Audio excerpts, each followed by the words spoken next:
Boa noite a todos. Sejam todos bem-vindos ao 31º Círculo Literário Virtual Entre Textos. O tema de hoje, crônicas favoritas. Cada um dos participantes neste encontro, que aproveito o momento para cognominar: Carlos Castelo, Dilson Lages, Elmar Carvalho, Flávia Hartmann, Zé Maria Pinto e Rafael Cerqueira, farão a leitura de uma de suas crônicas favoritas e, logo em seguida, comentarão as razões de seu encantamento pela crônica selecionada. Boa noite aos que nos acompanham pelo YouTube. Nós começamos pela leitura da crônica selecionada por Carlos Castelo. Boa noite, Carlos, a quem eu pediria que inicialmente fizesse uma autoapresentação. Pois não. Boa noite a todos. Eu sou Carlos Castelo, nascido em Teresina e radicado em São Paulo há bastante tempo. Jornalista, cronista do jornal Estado de São Paulo. Também escrevo crônicas, mais recentemente no jornal O Dia, do Piauí. E tenho diversos livros, né, de vários gêneros, né, principalmente de crônica, aforismos e poesia, né, sendo que o mais recente se chama Sem Rio and Me, que é um livro de haikais profanos, né, que é o Sem Rio, né, que saiu agora pela editora Laranja Original, aqui de São Paulo. É isso. Essa crônica se chama O Anjo, de autoria do Stanislau Ponte Preta, né, o Sérgio Porto, e foi publicada no livro Rosamundo e os Outros, de 1963. O Anjo. O marido solto no verão por força do veraneio da família é um homem que muda por completo seus hábitos e atitudes ao sentir-se libertado dos compromissos domésticos. É um homem sem horário para comer, para dormir e até para trabalhar. O marido em disponibilidade nos dias úteis, porque no domingo sobe para Petrópolis, Teresópolis, Friburgo ou lá onde tem a família, assume uma segunda personalidade, até então insuspeitada. E é um homem de estranhas atitudes, mutáveis segundo a influência de amigos e acontecimentos. Tenho encontrado maridos a fazerem as coisas mais extravagantes possíveis, qual boi de curral, que, segundo dizem os entendidos em gado vacum, quando solto no pasto, lambe-se todo. E dentre esses maridos, o mais estranho é o tímido. Tomo para exemplo o Rosamundo, cuja esposa, senhora de proporções, digamos, cinemascópicas, cerrado buço e intransigência doentia, sofre de pertinazes pluridibus cutâneos, doença que o vulgo ouve por bem denominar brotoejas. Tal senhora, mal começam a subir os termômetros, sobe também para a serra, a se coçar toda e a lamentar as férias forçadas que dará ao marido, criatura quase santa, homem que terá entrada franca no céu se quando lá chegar mostrar a fotografia da esposa a São Pedro. Ele faz parte do grupo de maridos que, mesmo com ampla liberdade de ação, permanecem tímidos e sossegados num canto, pouco aproveitando a folga matrimonial. Pelo contrário, até no outro dia foi visto a comprar revistas de palavras cruzadas numa banca de jornal. Surpreendido no ato da compra, explicou: é para resolver na cama enquanto o sono não vem. Assim é o homem pacato. Mas, dizia eu, um marido solto é um enigma, e este não é melhor do que os outros. Acredito mesmo que o tímido, quando insuflado pelos amigos, é capaz das mais extravagantes aventuras. Foi assim com este.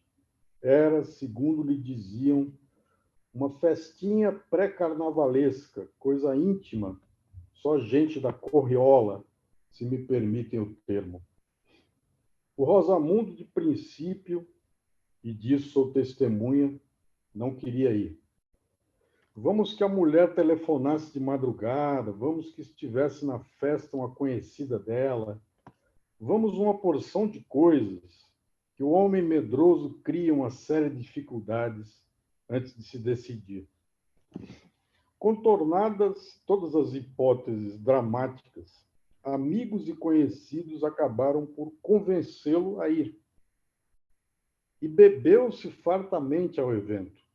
Ele também tomou umas e outras, tanto que quando soube que o negócio era na base da fantasia, gritou entusiasmado: "Eu vou de anjo!" Arranjou uma camisola enorme, provavelmente da esposa, umas asas de papelão, uma auréola de arame e saiu para a rua à procura de um táxi.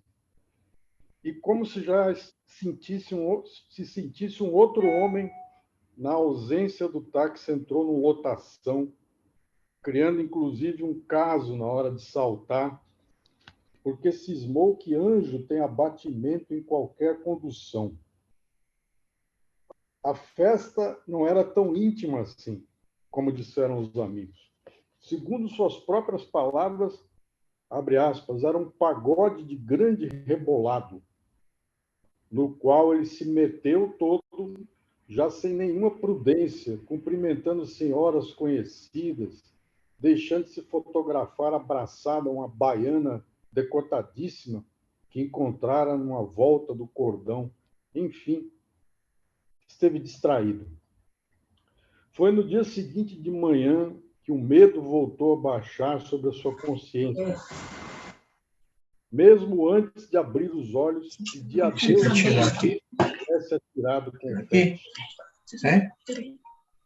Porque confete é uma coisa de morte, que a gente pensa que limpou, mas que meses depois ainda aparece no fundo do sapato, na dobra da ceroula, nos mais variados lugares. Até a véspera de subir para o fim de semana, remoeu-se em dúvidas e suspeitas. Sua mulher já saberia de tudo? Estaria esperando sua chegada para explodir? Essas e dezenas de outras perguntas se fez até o momento de rumar para Petrópolis.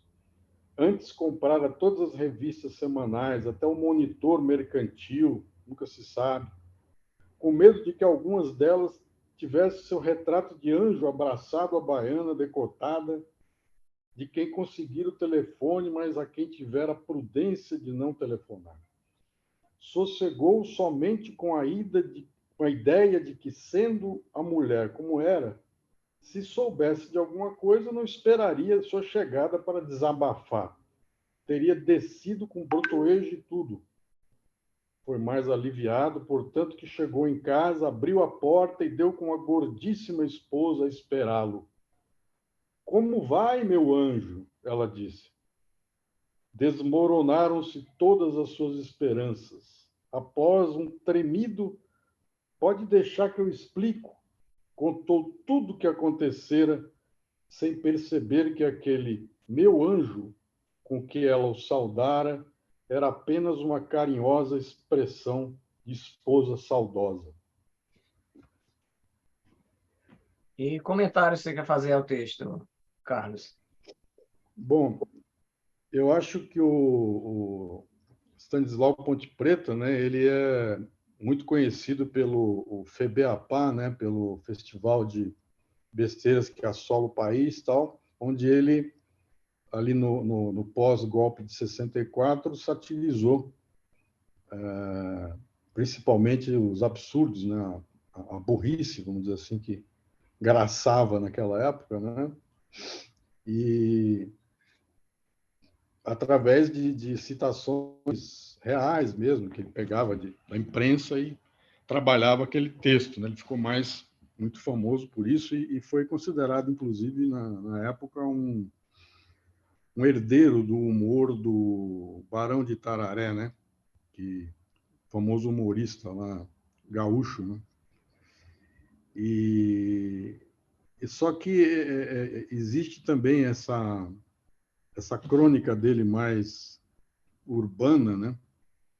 E sobre os costumes, que não é tão política, vamos dizer assim, mas que trata dos costumes, uma sátira aos costumes do carioca e tal, que eu acho muito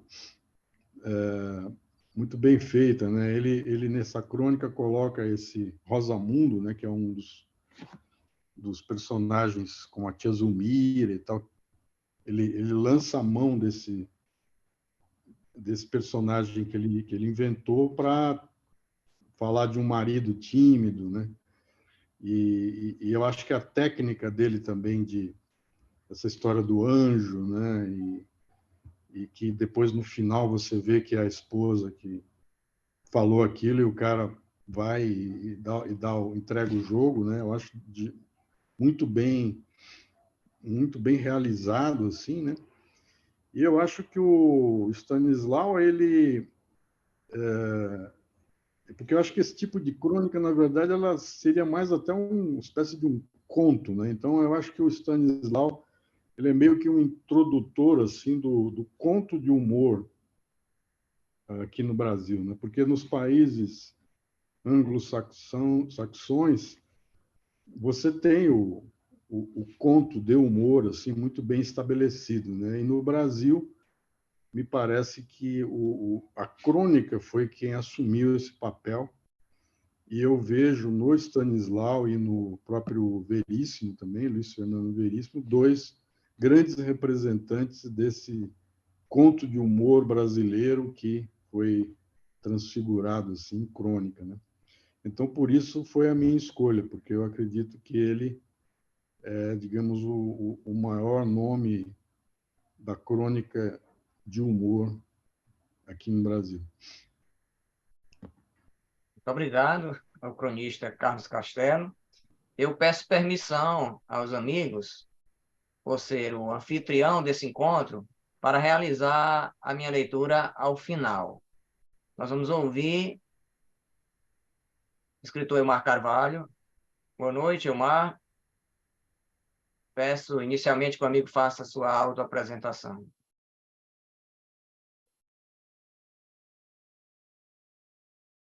Habilite o microfone, Elmar, por gentileza.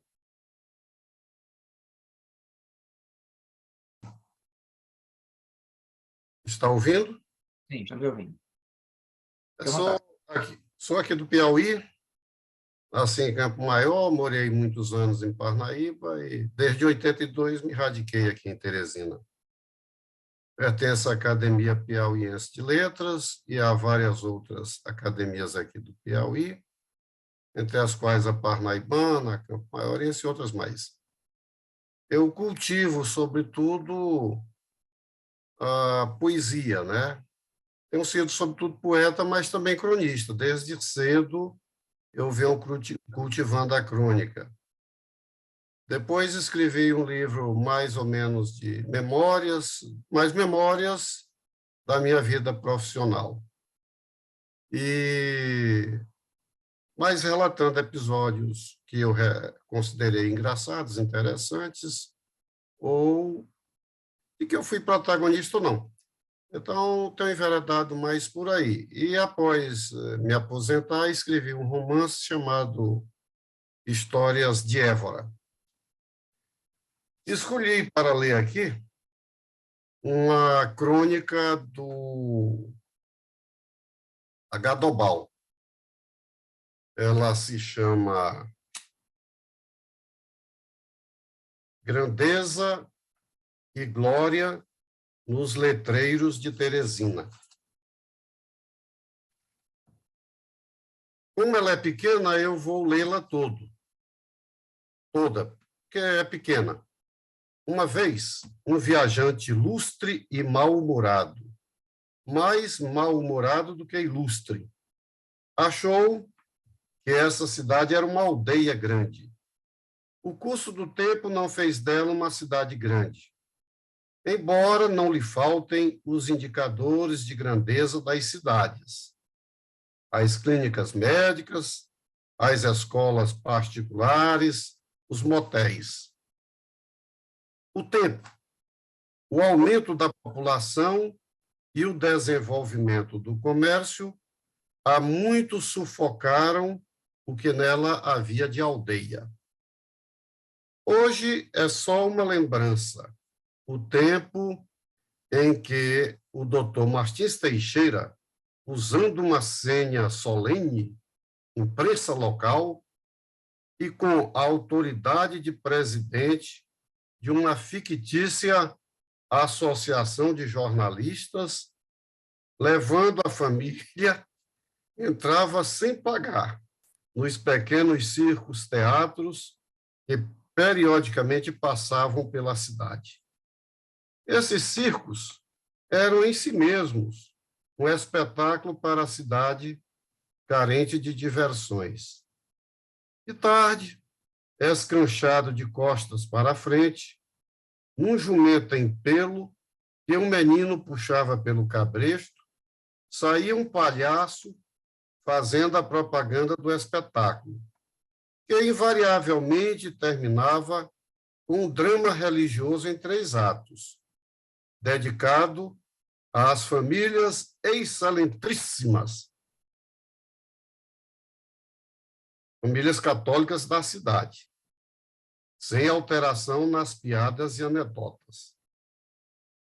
À noite, as piadas e anedotas eram alteradas, pesada e até grosseiramente.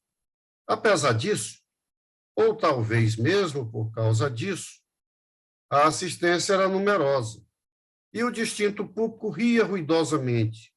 Isto é, quem ria era o povão do galinheiro, porque as pessoas da sociedade que ficavam em cadeiras perto do picadeiro disfarçavam o riso. A Alvorada Mendes, filha de um desembargador ateu e maçom, estudante do Colégio das Irmãs, ria discretamente, escondendo o riso com o leque. Aliás, ela não entendia todo o alcance das piadas, em parte por inexperiência e em parte porque fora dotada de inteligência abaixo da média. Já o Dr. Martins Teixeira, que Deus o tenha, não ria nunca. Achava escandalosas as piadas, um atentado contra o decoro das famílias. O crescimento da população aumentou o estranhamento das pessoas e o desenvolvimento do comércio é um dos mistérios dessa cidade. Felizmente, não é um mistério doloroso e, infelizmente, não é um mistério gozoso. Uma arquitetura corrompida desfigura o centro da cidade, onde antigas residências familiares emendadas, mal adaptadas como lojas e, principalmente, pequenas lojas dos bairros, proclamam uma grandeza que só existe na fantasia dos proprietários, chegando mesmo a casos de megalomania explícita.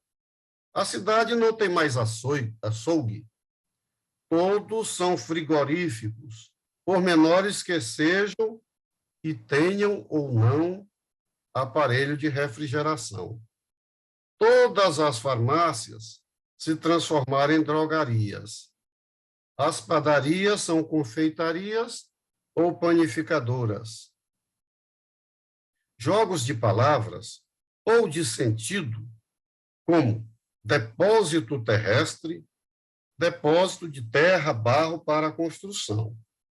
Impropriedades como supermercadinho, ou absoluta impiedade, como abatedouro, Nossa Senhora de Fátima. Não faltam também homenagens ambíguas, como droga Lúcia, dando a impressão de que a pobre da Lúcia é uma droga. Nem tudo, porém, é jactância. Há casos de inesperada poesia e até um caso único de diminuição de status. A palhoça da amizade, que, embora modestíssima, é uma construção de alvenaria e telhas. Nos demorados verões dessa cidade, os sonhos de pequenos comerciantes chegam ao delírio. Os letreiros estão carregados de palavras como rei, príncipe, duque e outros títulos menores de hierarquia real, bem como universal, mundial, palácio ou de pomposas razões sociais que melhor conviriam a uma multinacional. Tudo em absoluto contraste com o minguado volume das transações que se realizam. Conclusão: não há dúvida, nos letreiros de Teresina estão concentradas as audácias de uma cidade tímida. Bem, meus amigos, eu até tive a satisfação de alguns anos atrás, na década de 90, eu pleiteei, junto a um vereador de Campo Maior, que fosse outorgado o título de cidadão campo-maurense ao H. Dobal. Por quê? Porque em muitos poemas dele, ele tratou de coisas, de paisagens referentes a Campo Maior. De modo que muitas pessoas pensavam até que ele fosse nascido em Campo Maior, embora parentes dele tenham residido em territórios que outrora pertenciam a Campo Maior. Mas, de fato, ele nasceu em Teresina. O nosso H. Dobal, como se nota por esse texto, ele prima pela concisão. Não só a concisão na própria construção das frases, geralmente curtas, bem elaboradas, econômicas no uso de advérbio, mas também nos próprios textos curtos, de forma que os textos dele normalmente são compactos, porque são curtos mesmo, mas também pela própria construção, pela própria elaboração de suas frases, de seus períodos, geralmente bem feitos, bem construídos, mas econômicos em palavras. Não tem adiposidade, não tem gordurinhas. E isso se nota, inclusive, em discursos, porque muitas vezes um discurso acadêmico é longo, mas os dele, normalmente, até mesmo no discurso de posse dele, na Academia Piauiense de Letras, é um discurso curto para os padrões lá das nossas academias, né, em discurso de posse. E ele tinha a peculiaridade de que, nas crônicas dele, às vezes se nota um certo lirismo, mas, às vezes, uma certa pitada de humor, como se nota nessa crônica, né? Geralmente, um humor contido, um humor um tanto machadiano, um pouco a inglesa, mas, às vezes, um humor com alguma pitada de picante. E de forma que, nesse livro aqui, de onde eu extraí essa crônica, há outros textos Há contos também, ele também fazia o conto, mas sempre textos curtos e, como eu disse, com essa economia de palavras. E, por vezes, as suas crônicas têm um certo sabor de contos, quase se confundem com contos. E vice-versa, com relação também aos contos, às vezes acontece. E ele chega ao ponto de injetar personagens fictícias, mas que até uma pessoa desavisada acha que seria pessoas da vida real que ele coloca nessas suas crônicas, como colocou nesta aí, em que ele cita uma personagem. Aliás, mais de uma. E de modo que todos os seus textos são concisos, como disse até mesmo discursos acadêmicos, mas sempre um texto muito bem elaborado, ele era perfeccionista, né? Frases bem elaboradas, elegantes, um texto bem fluente, mas sem verborreia. E, embora fosse para o lirismo, às vezes tinha certas dosagens de lirismo, mas um lirismo contido nos moldes da sua própria poesia, que é uma poesia sem derramamentos líricos, sem muitos derramamentos emocionais e passionais. Nota-se que ele era observador. Isso tanto na crônica como em outros textos, porque ele tem textos, inclusive, também narrativos, verdadeiros relatos de viagem, mas só que textos curtos, né?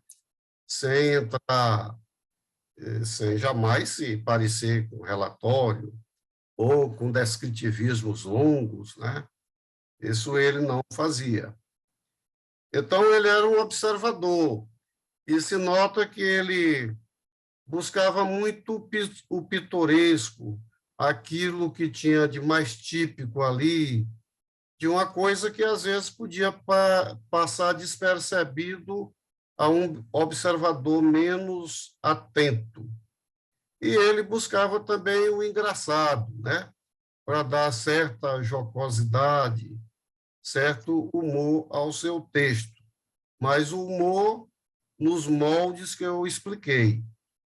Então, ele via, e aí nesse texto se notou isso, certos aspectos engraçados. Também se nota uma certa ironia, às vezes, mas aquela ironia refinada, meio machadiana, meio britânica, às vezes, assim, uma ironia contida.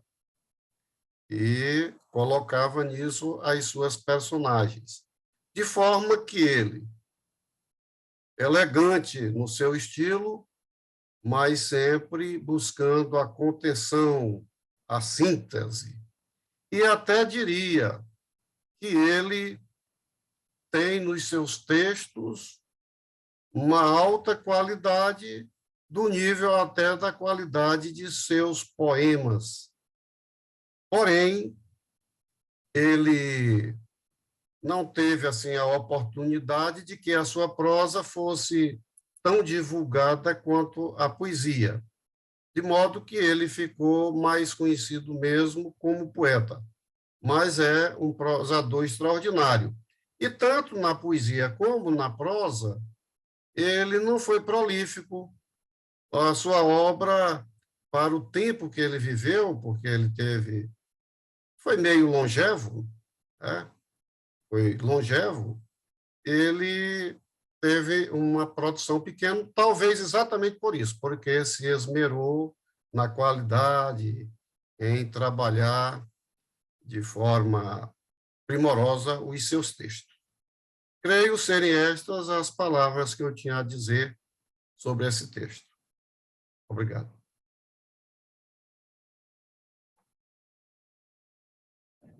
Obrigado, poeta Elmar Carvalho. Nós vamos ouvir a leitura de Encantamento, da professora e escritora Flávia Hartmann. Acho que pronunciei correto, né, Flávia? Pronunciou. Perfeito. Vou Então, vamos lá. projetar seu texto aqui em tela, Flávia.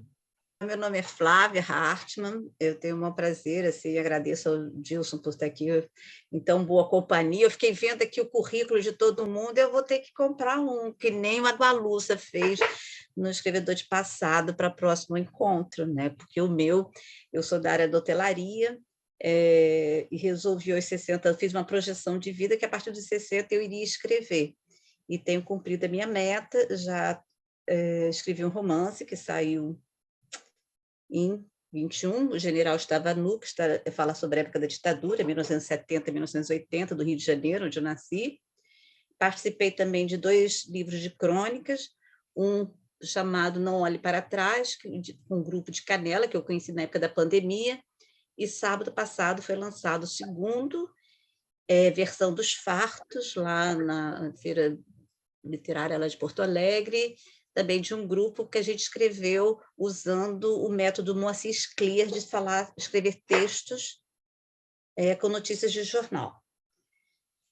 Então, é isso. Então, eu sou formada em turismo, moro em Búzios, sou professora do SENAC da área de hotelaria e estou aí nessa história de escrever. Estou escrevendo meu segundo romance, que se chama Denise, o prenome inicial dele é Denise Alfreda e Outras Mulheres, que também começa no dia do jogo do Brasil e da Itália.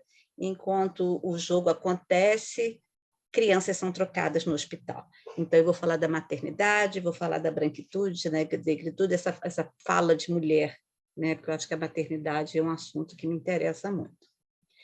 Eu escolhi o texto do Fernando Sabino, que eu sou apaixonada por ele. Também gosto muito do Stanislau, né, o pessoal do Sabiá. Eu sou assim, retrata a minha vida como carioca, e o título também adoro, que chama A Falta que Ela Me Faz. Como bom patrão, resolvi, no momento de insensatez, dar um mês de férias à empregada. No princípio, achei até bom ficar completamente sozinho dentro de casa o dia inteiro. Depois de andar para lá e para cá, sem encontrar ninguém varrendo o chão ou espanando os móveis, sair do banheiro apenas de chinelos, trocar de roupa com a porta aberta, falar sozinho sem passar por maluco. Na cozinha, enquanto houvesse xícara limpa e não faltasse os ingredientes necessários, preparava eu mesmo meu café. Aprendi a apanhar o pão que o padeiro deixava na área, tendo cuidado de me vestir antes, não fosse a porta se fechar comigo do lado de fora, como na história do homem nu. Esticar a roupa de cama não era tarefa assim tão complicada. Além do mais, não precisava também ficar uma perfeição, já que à noite voltaria desarrumado. Fazia as refeições na rua, às vezes filava o jantar de algum amigo, e assim ia me aguentando enquanto a empregada não voltasse. Aos poucos, porém, passei a desejar ardentemente essa volta. O apartamento, ao final do dia, de alguns dias, ganhava um aspecto lúgubre de navio abandonado. A geladeira começou a fazer gelo por todos os lados. Só não tinha água gelada, pois não me lembrava de encher as garrafas. E agora, ao tentar fazê-lo, verificava que não havia mais água dentro da talha. Não podia abrir a torneira do filtro, já que não estaria em casa na hora de fechá-la. E com isso acabaria inundando a cozinha. A um canto do quarto, um monte de roupas crescia assustadoramente. A roupa suja lava-se em casa? Bem, mas como? Não sabia sequer o nome da lavanderia, onde, pela mão da empregada, tinha ido para meus ternos, provavelmente para sempre. E como batiam na porta. O movimento dela na cozinha, eu descobri agora, era muito maior do que o meu cá na frente. Vendedores de muamba, passadores de rifa, cobradores de prestação, outras empregadas perguntando por ela. Um dia surgiu um indivíduo trazendo uma fotografia dela, que, segundo me informou, mereceria um tratamento artístico. Fora colorida à mão e colocada num desses medalhões de latão que se vê no cemitério. Falta pagar a última prestação, disse o homem.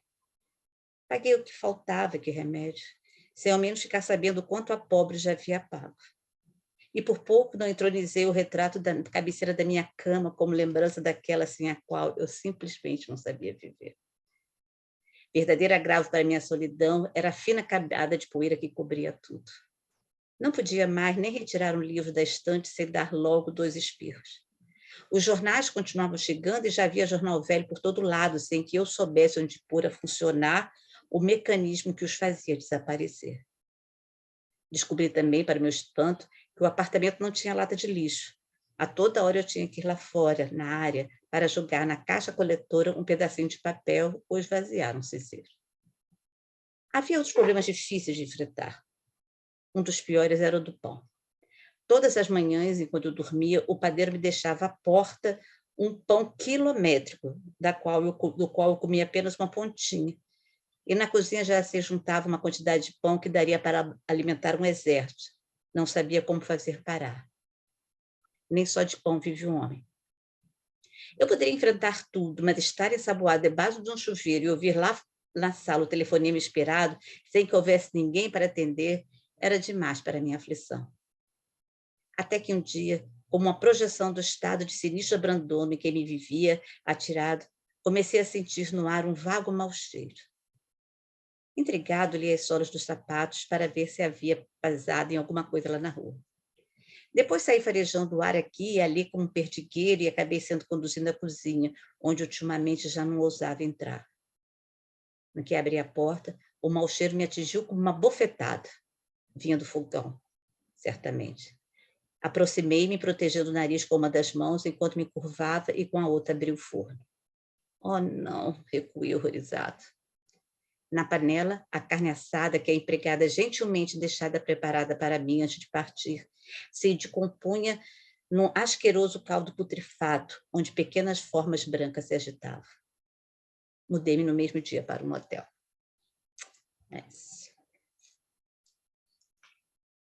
Flávia, a sua escolha.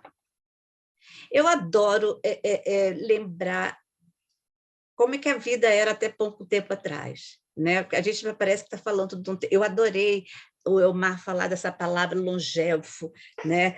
Parece que assim que tudo fica tudo envelhecido. A gente está falando de 60, assim, né? Telefone, tocar o telefone, porta-chuveiro, o pão que vem na porta, a empregada que faz uma comida, enfim. Hoje você tem aspirador que varre sozinho, robô, né? Enfim, essa realidade que eu vivi, né? Que eu acho que a maioria de nós vivemos, o Fernando Sabino torna eterna.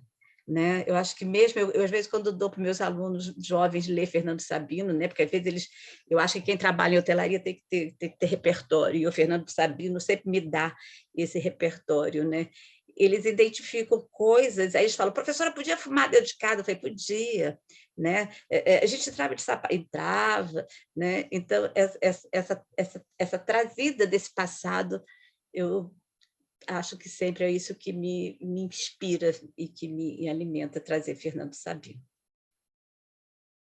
Muito obrigado, Flávia. Nós vamos ouvir agora a leitura da crônica de Rafael Cerqueira. Boa noite, Rafael. Boa noite, Gilson. Vou pedir para você fazer inicialmente uma autoapresentação, em seguida nós projetamos o texto, a crônica, cuja leitura será realizada por você. Por gentileza, gostaríamos de saber um pouco mais a respeito do amigo. Então, boa noite, Gilson. Boa noite a todos os colegas da mesa. Boa noite a todos que estão nos assistindo. Então, meu nome é Rafael Cerqueira Silva. Eu estou falando aqui de Visconde do Rio Branco, Minas Gerais, onde eu moro já desde 1998, mas eu sou de uma cidade próxima aqui, São Geraldo, aqui de Minas também. Eu escrevo crônicas, arrisco um pouquinho nos poemas, escrevo contos. Em 2020, eu fiz a publicação do livro Confissões, um livro de contos. A gente está trabalhando agora já na fase de revisão para lançar um livro de crônicas. Se Deus quiser, vai ser lançado ano que vem, que a gente já está em fase final. Está com o título de A Vida Segue. Eu escrevo crônicas para a revista Conhece-te, que é uma revista aqui de Minas, E escrevo também mensalmente para a revista eletrônica Vicejar, crônicas também. E eu vou trabalhando esses textos que eu vou divulgando nas revistas e também no meu blog. Eu mantenho um blog que é o Reminiscências Literárias, onde quase todas as semanas tem um texto novo, um texto inédito lá nesse blog. E aí o mesmo texto vai para as minhas redes sociais, para a gente poder tentar alcançar um número maior de leitores. A crônica que eu separei hoje, para a gente fazer uma leitura, é uma crônica recente, ela do José Castelo. Ela chama O Menino do Fio, e ela é recente, mas ela já entrou para a minha lista de crônicas favoritas. E depois da leitura eu comento o porquê. Então, O Menino do Fio. O menino se aproxima e me pergunta: o senhor consegue ver o fio? Olho para o alto. Pássaros azuis atravessam o céu do amanhecer. Não há fio algum. Não sei do que você está falando, garoto. Uma névoa rala o envolve. Ainda não acordei direito. Será só uma ilusão?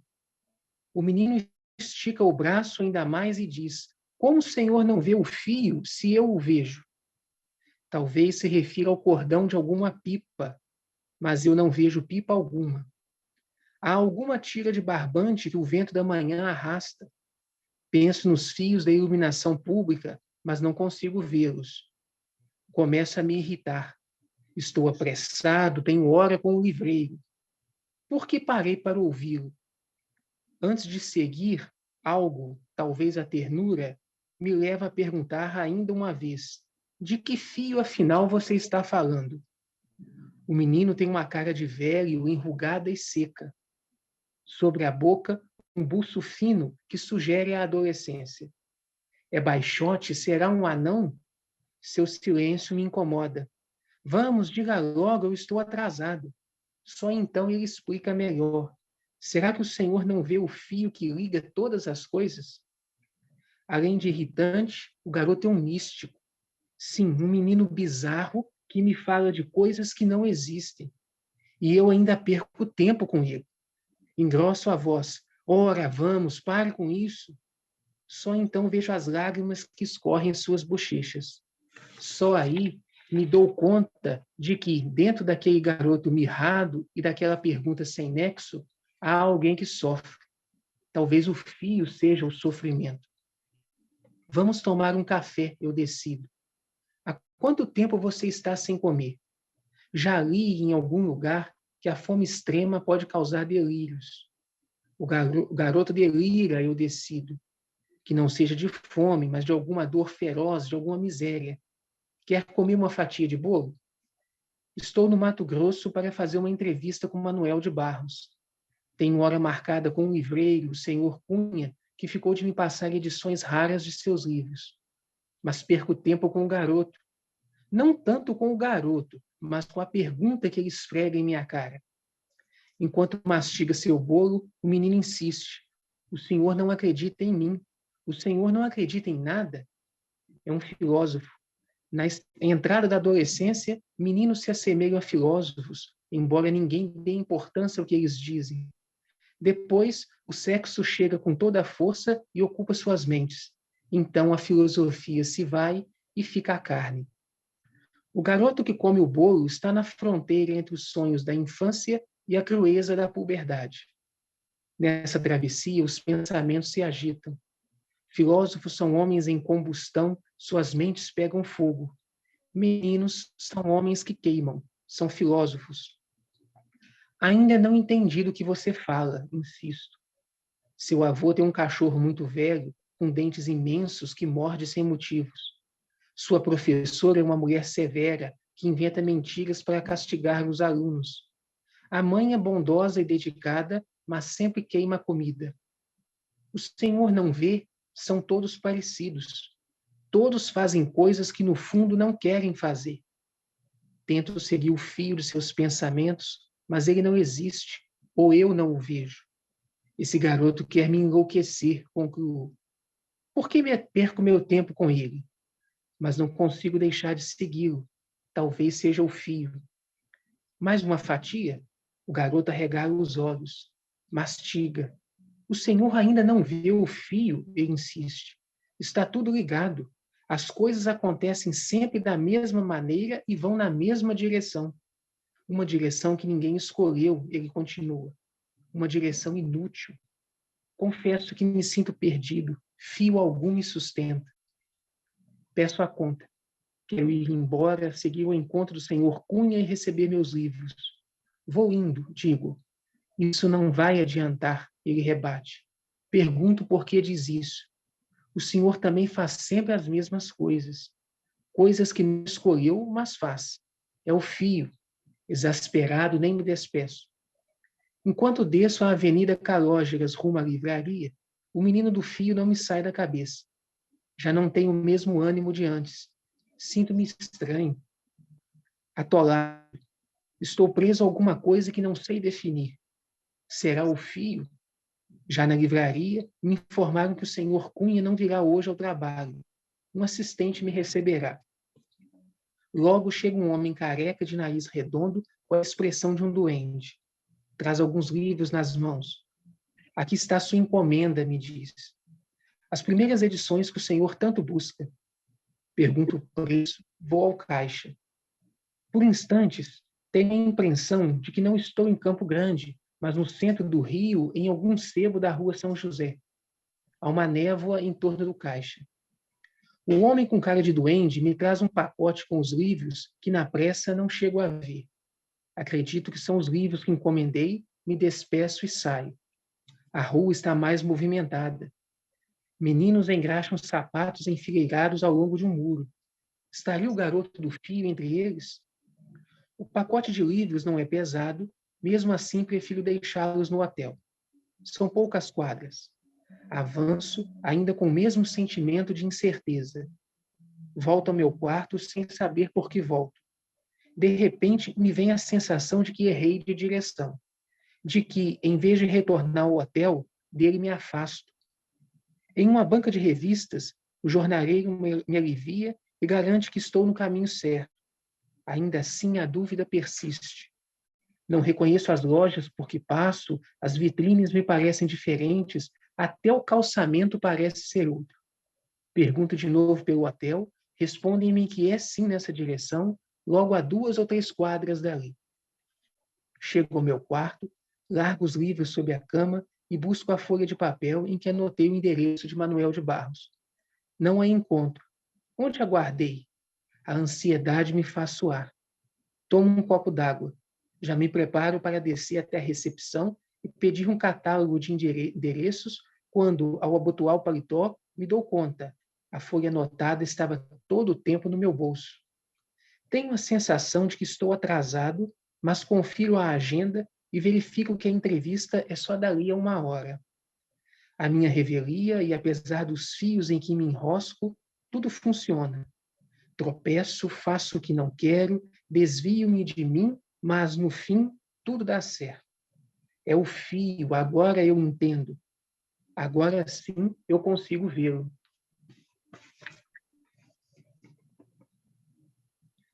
Então, eu escrevi essa crônica. Como eu disse, ela é uma crônica recente.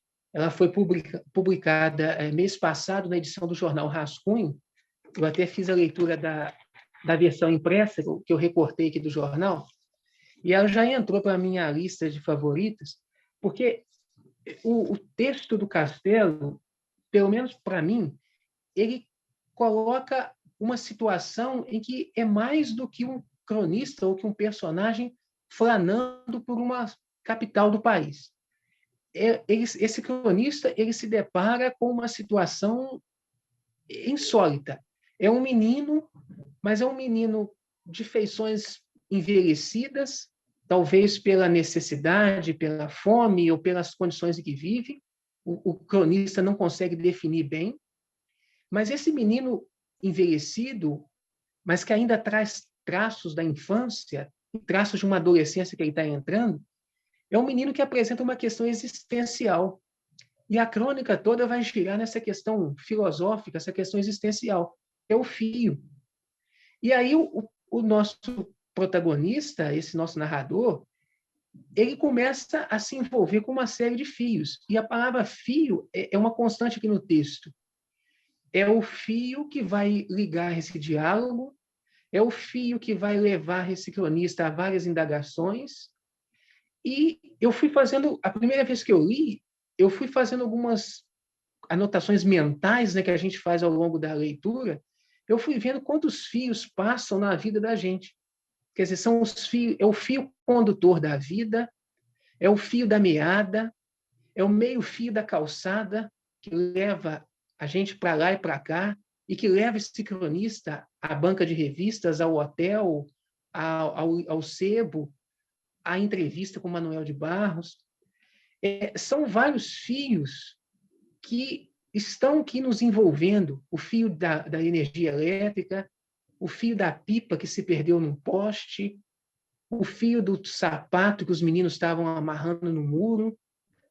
Esses fios condutores que, quando a gente sai de casa, encerrou nosso ciclo doméstico e entra no mundo exterior, a gente está projetando uma coisa: vou pegar o ônibus, vou pegar o trem, o metrô, vou para o trabalho, vou cumprir minha obrigação, vou retornar.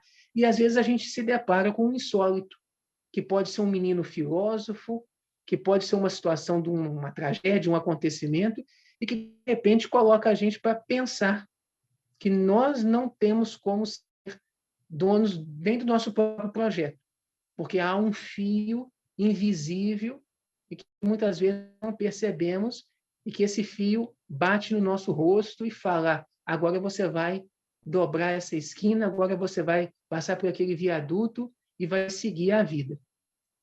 E aí, lendo essa crônica, me veio à cabeça o mito do fio de Ariadne, que é o mito grego, quando a princesa Ariadne ela entrega o novelo de lã para o seu amado Teseu, para que ele possa entrar no labirinto de Creta, destruir o monstro Minotauro e consiga sair.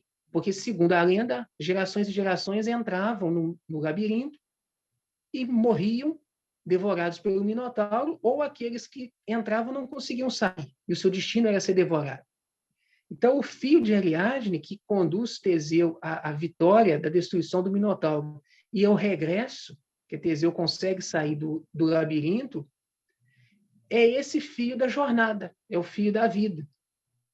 Então, é o fio do herói, é o fio da nossa vida, é o fio da pergunta do menino que leva o nosso protagonista, que é o nosso cronista, a se questionar. E aí eu ouso dizer que esse cronista não saiu mais o mesmo dessa experiência. Porque depois de encontrar esse menino filósofo, de conversar com ele na padaria, de refletir sobre o fio invisível, esse cronista nunca mais foi o mesmo. E aí eu pensei também que nessa situação do insólito, que a gente pode também interpretar que, de repente, tudo isso não passou de um sonho desse cronista que estava lá no hotel, fazendo hora para sair para a entrevista com Manuel de Barros, cochila e começa a pensar em tudo isso. Por que eu concluo isso? Porque ele começa a fazer algumas referências muito de contos de fadas ou de situações de suspense, como, por exemplo, o atendente da livraria que entrega um pacote de livros para ele, e esse atendente parece um anão. É um careca baixote que faz lembrar um anão. Isso faz, com um pacote de livros, isso faz pensar um personagem de contos, me faz lembrar, inclusive, aqueles personagens, aqueles anões que circulam pelas histórias de Harry Potter. O próprio menino é um menino que tem uma aparência envelhecida. Ele diz isso logo no início do texto. E há toda uma névoa circulando pelo texto, do início ao fim do texto. Então, é uma crônica que me permitiu alguns questionamentos, algumas interpretações, e ela não chega no ponto final. E eu gosto disso, de um texto que deixa margem para que o leitor volte nele e faça uma ou duas leituras, ou três leituras, e faça várias interpretações. Então, foi isso que fez com que essa crônica do Castelo, uma crônica tão recente, para mim, ela já se tornou uma crônica que está no meu hall de crônicas favoritas. Por isso eu trouxe para o nosso encontro. Obrigado, Rafael.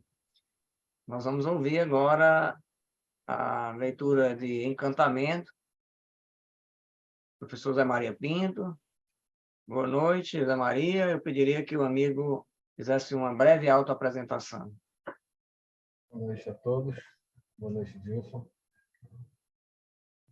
Eu sou Zé Maria Pinto. Estava fazendo as contas aqui, eu já estou quase para me aposentar, viu, Dilson? 28 anos já que eu venho publicando. Nesses 28 anos eu atirei para todos os lados, né? Publiquei poesia, publiquei ensaios, publiquei literatura infantil, literatura juvenil, contos e ensaios, eu já falei, teatro, né? Tem uma peça publicada e mais outras tantas por publicar, mas todas encenadas já aqui. E sempre aqui na Amazônia, sempre aqui em Manaus, onde eu moro, mas onde eu fui concebido, mas não nasci. Nasci em Santarém, Amazônia também, no Pará. E já fui encenado até em Minas, viu, Rafael? Minha filha mora aí em Visconde do Rio Branco também. Ela já esteve aqui conosco, Dilson, não sei se você lembra, participando. E, enfim, na época que ela morava lá em Juiz de Fora, a gente encenou uma das minhas peças lá. Esse é todo o meu currículo. Eu sou membro da Academia Amazonense de Letras há mais de 15 anos, já nessas alturas, 18 anos, e também do Instituto Geográfico Histórico do Amazonas, IGA. E eu escolhi uma crônica do João do Rio, do livro A Alma Encantadora das Ruas, Os Mercadores de Livros e a Leitura das Ruas. Mas eu vou ler só um fragmento, porque é muito longo o texto, e na explicação até eu vou dizer, essa era uma das características do João do Rio, né? Das crônicas do João do Rio, que eram publicadas em jornais. Inclusive, essa que eu vou ler, Os Mercadores de Livros e a Leitura das Ruas, foi publicado pela primeira vez na Gazeta de Notícias do Rio de Janeiro, em 12 de fevereiro de 1906. Exatamente na esquina do Teatro São Pedro, há 10 anos, Arcanjo, italiano, analfabeto, vende jornais e livros. É gordo, desconfiado e pançudo. Ao parar ali outro dia, tive curiosidade de ver os volumes dessa biblioteca popular. Havia algumas patriotadas. A questão da bandeira, o Holocausto, a Dona Carmen de Belopes, a vida do mercador e de Antônio de Pádua, o Evangelho de um Triste e os Desafogos Líricos. Estavam em exposição, cheios de pó, com as capas entortadas pelo sol. Vende-se tudo isso? Oh, não, há quase um ano que os tenho. Os outros, sim, modinhas, orações, livros de sonhos, a história da princesa Mangalona, o Carlos Magno, os testamentos dos bichos. Levantei as mãos para o céu como pedindo testemunho do alto. As obras vendáveis ao povo deste começo de século eram as mesmas devoradas pelo povo dos meados do século passado. Mas não é possível. Pode perguntar aos outros vendedores. Atirei-me a esse inquérito psicológico. Os vendedores de livros são uma chusma incontável que todas as manhãs se espalha pela cidade, entra nas casas comerciais, sobe aos morros, percorre os subúrbios, estaciona nos lugares de movimento. Há alguns anos, esses vendedores não passavam de meia dúzia de africanos espapassados preguiçosamente, como o João Brandão, da Praça do Mercado. Hoje, há de todas as cores, de todos os feitios, desde os velhos maníacos aos rapazolas indolentes e aos propagandistas da fé. A venda não é franca, senão em alguns pontos onde se exibem os tabuleiros com as edições falsificadas do Melro de Junqueiro e da Noite na Taverna. Os outros batem a cidade oferecendo as obras. E há, então, toda uma gama de maneiras para passar a fazenda.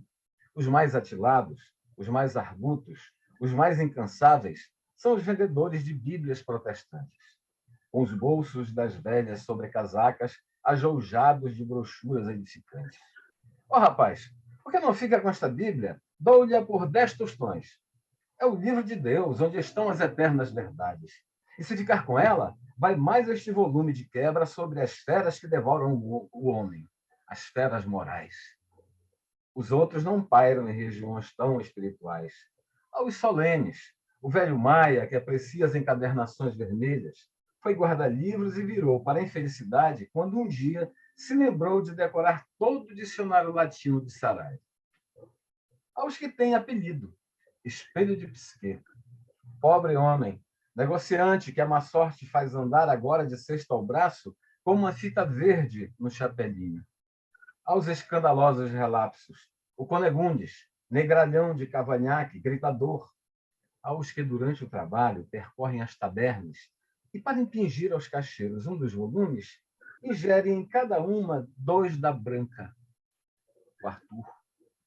Aos que têm admirações literárias, o Camões, Zanaga, Caolho, que vos recita o primeiro canto dos Lusíadas de cor. Aos alegres, um turbilhão deles, que apregoam 2 dias na semana para descansar os outros 5. Aos que têm a arte do pregão e, longe de ir com um embrulhinho perguntar à casa do comprador se quer ficar com a história de Carlos Magno, soltam a voz em gorjeios estentóricos como noite sonorosa. Meu Deus, que noite sonorosa! O céu está todo estrelado, eu com o cavaquinho na mão e a morena do lado. Isto em pleno dia. Cada sujeito desses pode passar a vida bem. As livrarias vendem baratíssimos livrecos procurados. Em cada um, os vendedores ganham, no mínimo, 600%. Há alguns que, trabalhando com vontade, sabendo lançar as orações, as modinhas, ou a inefável história da donzela Teodora, arranjam uma diária de 10.000 réis, sem grande esforço. Daí, todo dia, aumentar o número de camelôs de livros, vir começando a formar-se essa próspera profissão da miséria que todas as cidades têm, ávida e lamentável, no regimentar de pobres propagandistas do Evangelho e do Espiritismo, de homens que a sorte deixou de proteger, de malandros cínicos, de rapazes vadios. Os livros, porém, de grande venda, ficam sempre os mesmos. E daí ele segue discutindo a questão da literatura vendida nas ruas, que era, segundo ele diz logo lá no início, era a mesma literatura do século XIX, que era vendida no século XIX, e o povo estagnou naquele nível de leitura. O Dilson sabe, eu já participei aqui diversas vezes, eu sempre escrevo os meus improvisos, né? Então eu peço licença para ler o meu improviso. João Paulo Alberto Coelho Barreto nasceu em 1881 e morreu dias antes de completar 40 anos, em 1921. Algumas fontes acrescentam ainda ao longo nome Emílio Cristóvão dos Santos, em lugar de Alberto. Mas João do Rio só nasceria em 1904, nas páginas da Gazeta de Notícias. Era apenas mais um dos muitos pseudônimos que o jovem jornalista usava, entre os quais o enigmático X. Mas acabou sendo sua marca definitiva, sua verdadeira identidade. Em 1904, Paulo Barreto publica uma série de reportagens que depois enfeixa em livro, o original e ainda hoje fundamental, As Religiões no Rio. Um ensaio cultural e antropológico, dando destaque para as religiões de matriz africana, até então um tabu. Em 1907, uma comissão presidida por ninguém menos que Silvio Romero, do Instituto Histórico e Geográfico Brasileiro, aprova o livro e o autor. Abre aspas. O livro As Religiões no Rio, do senhor Paulo Barreto, é único em seu gênero na literatura brasileira. O autor merece um lugar neste instituto. Fecha aspas. Jornalista de profissão, contista, romancista, dramaturgo e, sobretudo, cronista, João do Rio, o Paulo Barreto, foi eleito em 1910 na sua terceira tentativa para a Academia Brasileira de Letras, presidida então por Rui Barbosa. Tinha 28 anos. Rui Castro o descreve como mulato, muito gordo, fala mansa, olheiras escuras, fraques coloridos, chapéu coco, charuto à boca, diamante na gravata. Acrescente-se, homossexual assumido. Um escândalo. Para seu biógrafo, João Carlos Rodrigues, A Alma Encantadora das Ruas, publicada em 1908, de onde nós tiramos essa crônica, é uma das 3 melhores obras sobre a cidade do Rio, ao lado do clássico Memórias de um Sargento de Milícias e de Vida e Morte de M.J. Gonzaga de Sá, que só seria publicado em 1919. A crônica de João do Rio extrapola qualquer conceito que tenhamos de crônica. Tratando do dia a dia da cidade, o autor faz reflexões que só encontram paralelo no gênero ensaístico. Simpático ao sarcasmo e humor negro de Oscar Wilde, suas crônicas, reportagens e ensaios antecipam o gênero consagrado por George Orwell, que a essa época era apenas uma criança. Vide Um Dia na Vida de um Vagabundo ou Como Morrem os Pobres, do autor inglês, como exemplo. Classificado por uns como pré-modernista, o que não quer dizer absolutamente nada, por outros como Art Nouveau, o que é falso, João do Rio está mais próximo do decadentismo, com toda a carga negativa que essa classificação carrega, e sem qualquer relação com o simbolismo, como querem alguns críticos. Eu diria que muito próximo do que viria a ser ainda o expressionismo. A Alma Encantadora das Ruas desnuda a pequena burguesia da capital, mostrando as ruas e sua paisagem sórdida, o que se vê pelas ruas. A sua pobreza crônica e epidêmica, 3 aspectos da miséria. Os crimes cotidianos, onde às vezes termina a rua. E a música que brota desse povo paisagem, a musa das ruas. Estes 4 títulos, mais o introdutório à rua, reúnem 27 textos elegantes, mas sem afetação, e com o realismo de um apaixonado pelo cinematógrafo, que apenas engatinhava. Os Mercadores de Livros e a Leitura das Ruas é uma faísca crítica e bem-humorada, entrevista na obra ainda envolta em sombras desse autor que, a título de descrever a psicologia das ruas a partir dos vendedores de livros usados, mostra que a leitura popular estava estagnada havia pelo menos 50 anos. E se o povo estagnou em seu nível de leitura, estagnou também na vida. O jornalista de família pobre, que mandava cortar seus ternos em Paris, foi polêmico e arrebanhou muitos detratores, ganhou fama e atraiu muita inveja. Em menos de 20 anos, construiu uma carreira literária sólida e ainda mais de 100 anos depois, por desvendar. Seu enterro, numa tarde de domingo, depois de 2 dias de velório, saiu do jornal A Pátria, local escolhido por sua mãe, que rejeitou a ADL e o IHGV. Fora seu último local de trabalho.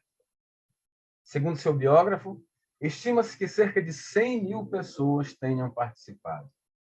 E, para quem duvidar, existe registro cinematográfico. Este foi João do Rio, o dandy que amava as ruas. Obrigado. Muito obrigado, Zé Maria Pinto. Nós vamos agora ouvir a crônica que eu selecionei. Selecionei uma crônica da Cecília Meirelles, e eu gostaria aqui de fazer um parênteses para pedir aos amigos que, quando do encerramento deste encontro, nós encerrássemos recomendando um livro de crônica favorito. Eu vou, então, projetar a crônica que eu selecionei. Selecionei uma crônica da Cecília Meirelles. Vou fazer a leitura, logo em seguida, comentário justificando o meu encantamento por esta crônica. A escola dos bem-te-vês. Muita gente já não acredita que existam pássaros, a não ser em gravuras ou espalhados nos museus, o que é perfeitamente natural, dado o novo aspecto da terra, que, em lugar de árvores, produz com mais abundância blocos de cimento armado. Mas ainda há pássaros, sim. Existem tantos em redor da minha casa que até agora não tive, nem creio que venha a ter tempo de saber seus nomes, conhecer suas cores, entender sua linguagem. Porque, evidentemente, os pássaros falam. Há muitos, muitos anos, no meu primeiro livro de inglês, se lia, dizem que o sultão Mahmud entendia a linguagem dos pássaros. Quando ouço um gorjeio nestas mangueiras e ciprestes, logo penso no sultão e nessa linguagem que ele entendia. Fico atenta, mas não consigo traduzir nada. No entanto, bem sei que os pássaros estão conversando. O papagaio e a arara, esses aprendem o que se lhes ensina e falam como doutores. E há o bem-te-vi, que fala português de nascença, mas infelizmente só diz o seu próprio nome, de certo sem saber que assim se chama. E há o bem-te-vi, que fala português de nascença. Anos e anos a fio, os bem-te-vis do meu bairro nascem, crescem, brigam, falam. Depois deixam de ser ouvidos. Não sei se caem nas panelas dos sibaritas, se arranjam emprego, se viajam, se tiram férias, se fazem turismo, não sei. Mas, enquanto andam por aqui, são pacientemente instruídos por seus pais ou professores, e parece que tão cedo começam a voar, já vão para as aulas, ao contrário de muitas crianças que antes de irem para as aulas já estão voando. Os pais e professores desses passarinhos devem ensinar-lhes muitas coisas, a discernir um homem de uma sombra, as sementes e frutas, os pássaros amigos e inimigos, os gatos, principalmente os gatos. Mas essa instrução parece que é toda prática e silenciosa, quase sigilosa, uma espécie de iniciação. Quanto ao ensino oral, parece que é mesmo só bem te vi, que uns dizem com voz rouca, outras com voz suave, e os garotinhos ainda meio hesitantes, sem fôlego para 3 sílabas. Antigamente era assim. Agora, porém, as coisas têm mudado. Certa vez, quando o pai ou professor ensinava com a mais pura dicção, bem te vi, o aluno preguiçoso, relapso ou turbulento respondia apenas te vi. Grande escândalo. Uma pausa na verde escola aérea. Bem te vi, tornou o instrutor com uma animação que se ia tornando furiosa. Mas os maus exemplos são logo seguidos. E a classe toda achou, naquela falta de respeito, naquela moda nova, naquela invenção maluca, e foi em coro de te vi, que deixou o próprio eco muito desconfiado. Essa revolução durou algum tempo. A passarinhada vadia pulava de leste para oeste a zombar dos mais velhos. Bem te vi, diziam estes, severos e puristas, tentando chamá-los à razão. Te vi, gritavam os outros, galhofeiros, revoltosos, endurecidos. Passou-se o tempo necessário ao aparecimento de uma nova geração. E então foi sensacional. Os passarinhos mais recentes ouviam aquele fraseado clássico dos avós, bem te vi, e deviam achar aquilo uma língua morta. O latim e o sânscrito lá devem. Depois ouviam a abreviatura dos pais, te vi, mas acharam muito comprido ainda, que trambolho, a família, e passaram a responder, por muito favor, vi. Muito mais econômico, afinal, pelos ares não voam mais anjos e sim aviões a jato. Bem te vi, exclamam os anciãos, com sua dignidade ofendida. Te vi, respondem os filhos revoltosos, e os netos meus xoxos, vi. Quanto aos bisnetos, vamos ver o que acontecerá. Talvez os professores mudem de método. Talvez mude o ministro. Talvez os tempos sejam outros e a passarinhada volte a ser normal, ou deixe de falar só de pirraça, ou invente, quem sabe, uma expressão genial. E também pode ser que não haja mais bem-te-vês. Cecília Meirelles, o que se diz e o que se entende, Crônicas, Rio de Janeiro, Nova Fronteira, 1980. Texto foi extraído de Antologia de Textos Modernos do Modernismo, de Raimundo Barbadinho Neto, publicada em 1982. Quero aqui, naturalmente, fazer as minhas justificativas pelo meu encantamento com o texto. Sabemos que é um texto de evidentes traços simbólicos, o lirismo, que é próprio de Cecília, se faz presente também nas suas crônicas, mas aqui nós vamos, naturalmente, a pretexto do registro sobre o bem-te-vi, fazendo aí uma reflexão sobre as transformações pelas quais passam a língua portuguesa ou a maneira como as várias gerações vão se apropriando da língua portuguesa. Mas eu não quero aqui me ater especificamente sobre isso. Eu quero aqui extrapolar o texto para as representações, para ir até as representações mentais que essa crônica trouxe para mim. E por que eu escolhi exatamente uma crônica que trata de bem-te-vi? Há cerca de 1 ano e meio, a Nova Aliança, editora de Teresina, Piauí, publicou um livro para a infância de nossa autoria, de título O Pássaro Amarelo de Sol e o Agasalho do Vento. E essa obra traz um diálogo entre um pássaro e um prédio. É um texto que mistura filosofia e poesia.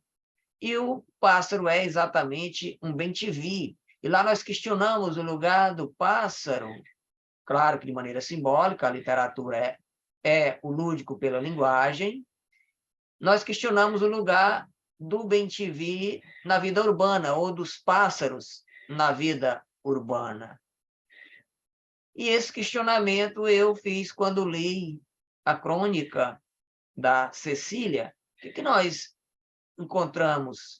Os bem-te-vis visitam aqui, eu falo de Teresina, o bairro onde resido. Os bem-te-vis aparecem geralmente aqui por volta de 10 da manhã, com seu canto estridente, e às vezes lá no finalzinho da tarde.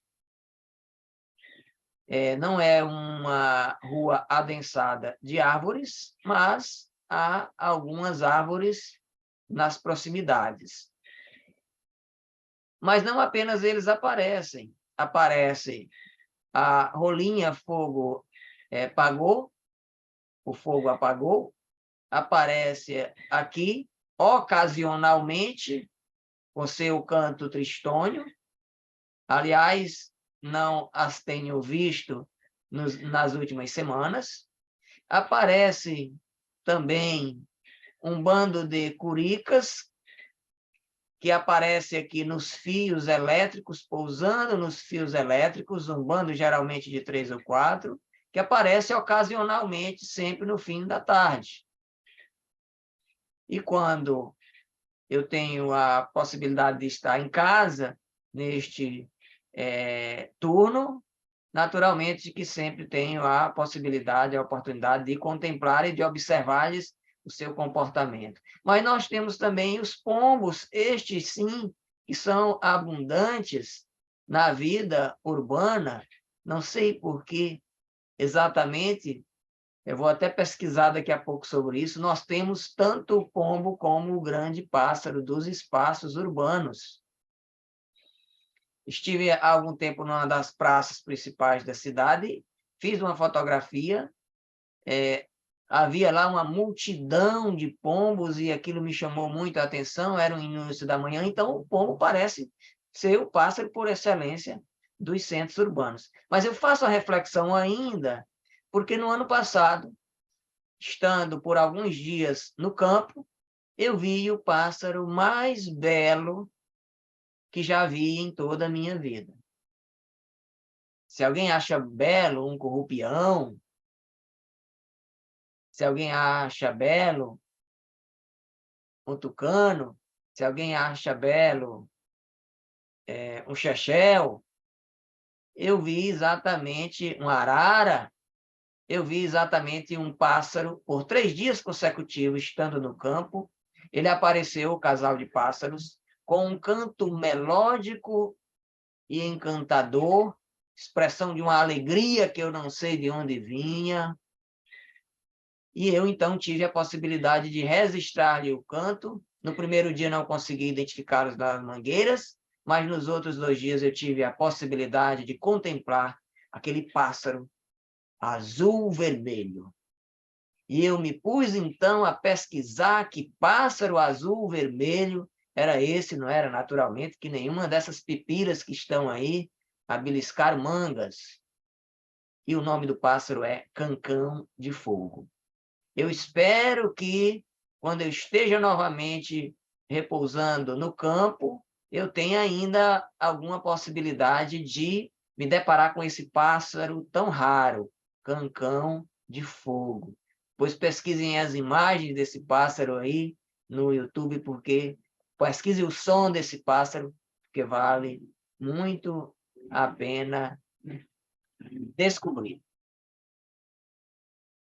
Era isso que eu tinha a dizer, para além da crônica da Cecília Meirelles. Vou projetar a todos na tela para que nós possamos aqui finalizar o nosso encontro com uma sugestão de livro de crônica. Eu quero aqui aproveitar para agradecer a todos que participaram de leituras compartilhadas de crônicas favoritas, agradecer a Flávia Hartmann, Rafael Cirqueira, Elmar Carvalho, Carlos Castelo Branco, Zé Maria Pinto, e gostaríamos de saber exatamente qual é o livro de crônicas que os amigos acreditam que não pode faltar na cabeceira do bom leitor. Vamos começar pelo Carlos. Bom, estou aqui com esse livro do Nelson Rodrigues, né? Que é A Menina Sem Estrela, né? Crônicas de memórias dele. Até ele fala aqui que são memórias do passado, do presente, do futuro e de várias alucinações, né? Acho que esse é um livro muito importante para a gente conhecer, porque o Nelson, além da dramaturgia e tal, foi um dos nossos cronistas maiores, né? Juntamente com Rubem Braga também, que não pode ser esquecido. Mas A Menina Sem Estrela, eu acho que é realmente fantástico. Ilmar, que livro você sugere? Eu sugeriria as 100 crônicas escolhidas do Rubem Braga ou as 200, né? Porque ele é realmente um dos pioneiros dessa crônica mais moderna, né?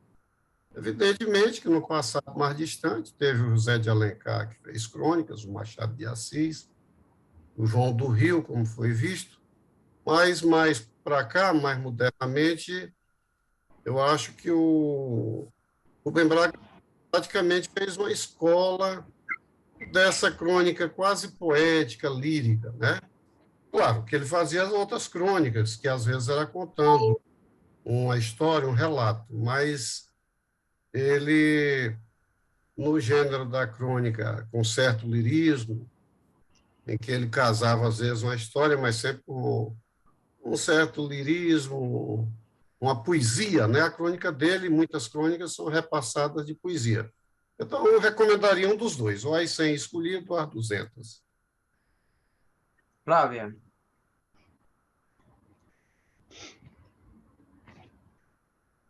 Dilson, depois a gente vai falar de passarinho.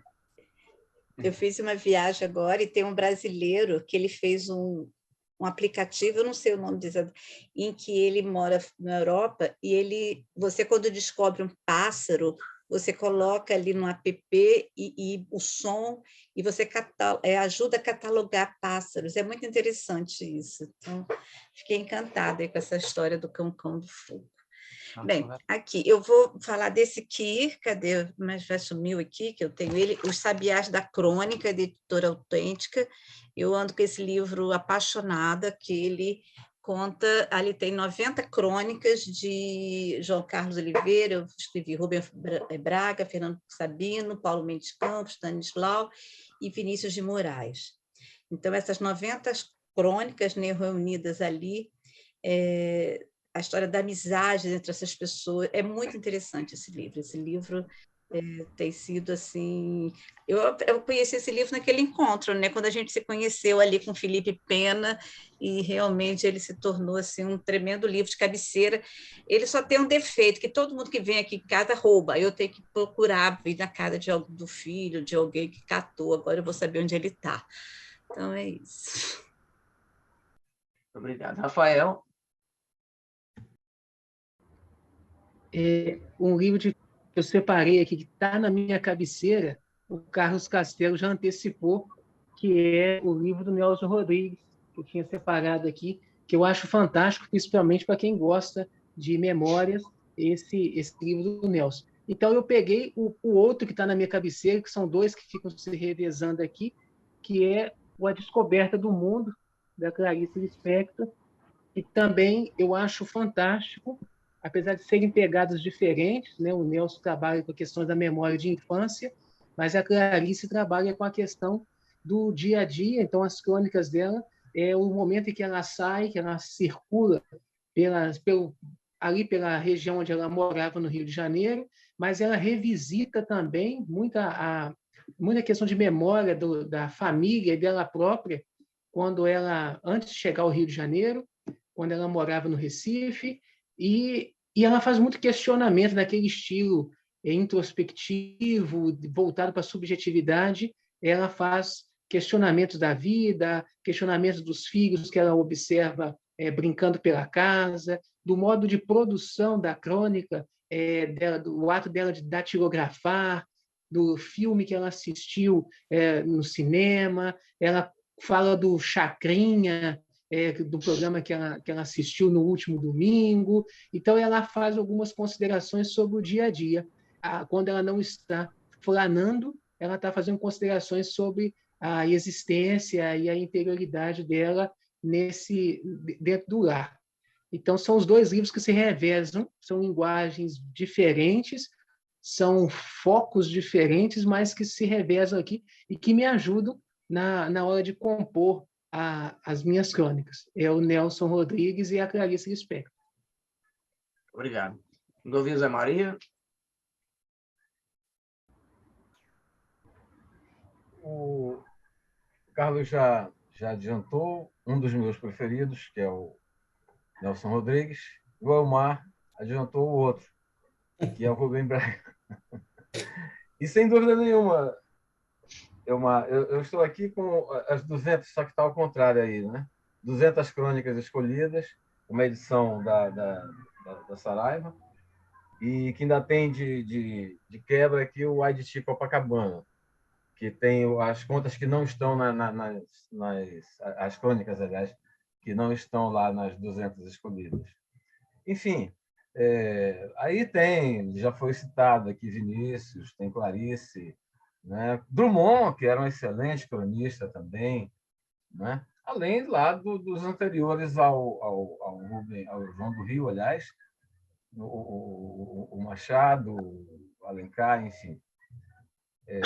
Mas se eu tivesse que indicar eu indicaria as 200 crônicas escolhidas do Rubem Braga. Bem, a princípio, o meu pensamento aqui veio para o livro de crônicas da Clarice, né? Alguns até são microcontos, né? E exatamente pela capacidade que ela tem de síntese, o livro de crônicas, A Descoberta do Mundo. Esse livro foi muito importante em minha formação. Houve um tempo que eu passei quase que o ano inteiro com esse livro dentro da mochila, né? O meu está cheio de anotações. E um fato interessante no livro nas Crônicas da Clarice, nessas crônicas particularmente que são muito breves, é o fato de que ela não começa sempre pelo relato de um episódio.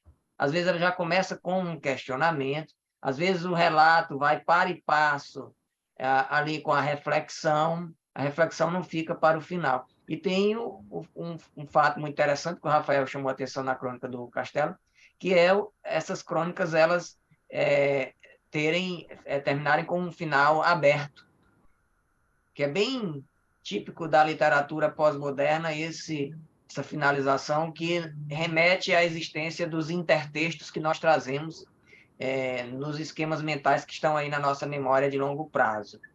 Mas, como o Rafael fez referência aí a ele, eu automaticamente fui buscando entre as minhas leituras favoritas, eu fui buscando o Bandeira com as Crônicas da Província do Brasil, que é extraordinário, mas, sobretudo, eu fui buscar onde os meus escritores preferidos, que é o Lima Barreto, e as crônicas reunidas sobre o Rio de Janeiro pela editora Autêntica. Muitas crônicas belíssimas sobre o Rio de Janeiro, que mostram esse lado questionador, esse lado de um humor que cheira a revolta. O humor do Lima Barreto é um humor do revoltado, é um humor de alguém que está permanentemente insatisfeito, mas de uma insatisfação que atende pelo nome de revolta.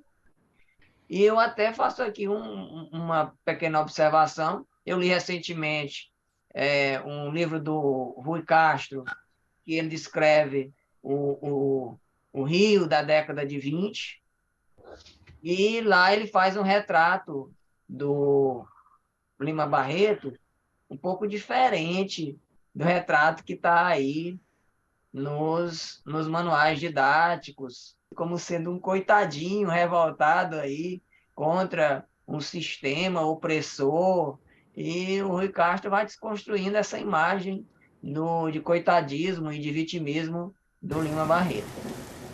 Quero aqui agradecer a presença de todos, registrar aqui a presença de Estela Cirqueira, e, ao mesmo tempo em que agradeço a Ilmar Carvalho, Carlos Castelo, Zé Maria Pinto, Rafael Siqueira Silva, Flávia Hartmann, ao mesmo tempo, espero que nós tenhamos a possibilidade de um encontro futuro para lermos agora crônicas de nossa autoria. Boa noite a todos e muito obrigado. Boa noite, todo mundo. Boa noite. Boa noite, obrigado pelo convite.